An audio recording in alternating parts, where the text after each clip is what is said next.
Hi friends, இதோட முடிச்சிருந்தோம். பார்த்திங்கன்னா வீட்டில் அது ஃபஸ்ட்டு மட்டும் 2 பேத்துக்குமே சிம்பிள் அடிச்சிட்டோம்.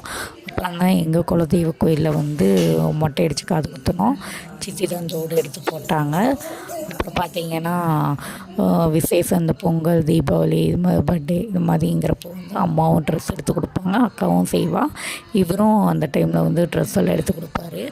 ஊருக்கு போயிட்டு வந்தாங்கன்னா மளிகை சாமான் கொடுத்துடுவாங்க. காய் செடியில் இருக்க காய் இது மாதிரி இதெல்லாம் கொடுத்துடுவாங்க. சித்தி, அம்மா, அக்காவும் செய்வாங்க.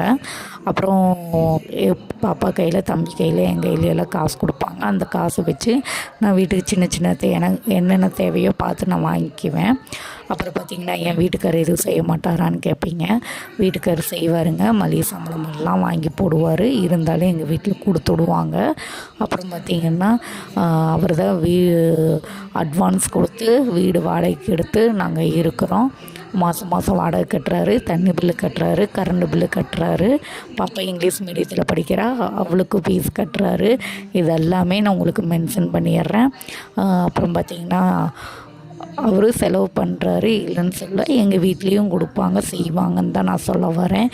ஏன் இந்த நான் சொல்கிறேன்னா, எங்கள் வீட்டில் செய்கிறதில்ல, எதுவுமே கண்டுக்கிறதில்ல அப்படின்னு சில குற்றச்சாட்டெல்லாம் வருது. ஆனால் எங்கள் வீட்டில் செஞ்சும் அவமானம், கெட்ட பேர் எல்லாமே என்னால் இங்கே வந்து பட்டுட்ருக்குறாங்க. இது ஏன் தான் எனக்கும் தெரியல. இந்த வீடியோ பிடிச்சிருந்தா லைக் பண்ணுங்கள், மறக்காமல் சப்போர்ட் பண்ணுங்கள்.